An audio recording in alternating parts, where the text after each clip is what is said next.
৯ মাস বুকের ভেতর আগলে রাখা সেই সন্তান জন্মের পর প্রতিদিন যার কপালে চুমু এঁকেছেন মা, কিন্তু ছোট্ট শিশুটি কখনোই ঠিকভাবে দেখতে পারেনি তার মায়ের মুখ। তার পুরো পৃথিবীটাই ছিল ঝাপসা। আলো ছিল, মানুষ ছিল, মায়ের কণ্ঠ ছিল, কিন্তু মায়ের সেই মমতা ভরা মুখটা ছিল কেবল অস্পষ্ট এক ছায়া।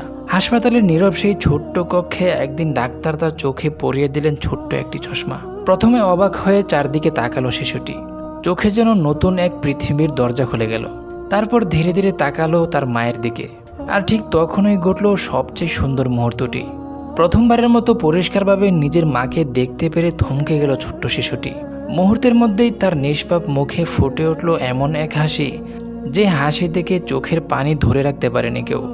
সে ছোট্ট ছোট্ট হাত বাড়িয়ে মায়ের মুখ ছুঁয়ে দিল, বারবার ছুঁয়ে দেখছিল, যেন বিশ্বাসই করতে পারছে না সে, এটাই আমার মা, এত সুন্দর আমার মা।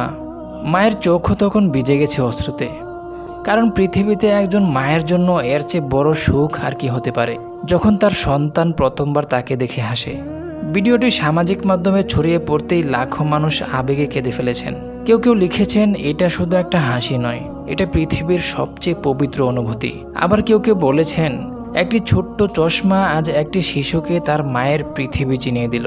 সত্যিই পৃথিবীর সবচেয়ে সুন্দর দৃশ্য হয়তো এটাই, যখন একটি শিশু স্পষ্টভাবে প্রথমবার তার মায়ের মুখ দেখে, আর ভালোবাসা ভরা এক হাসিতে পুরো পৃথিবীকে কাঁদিয়ে দেয়।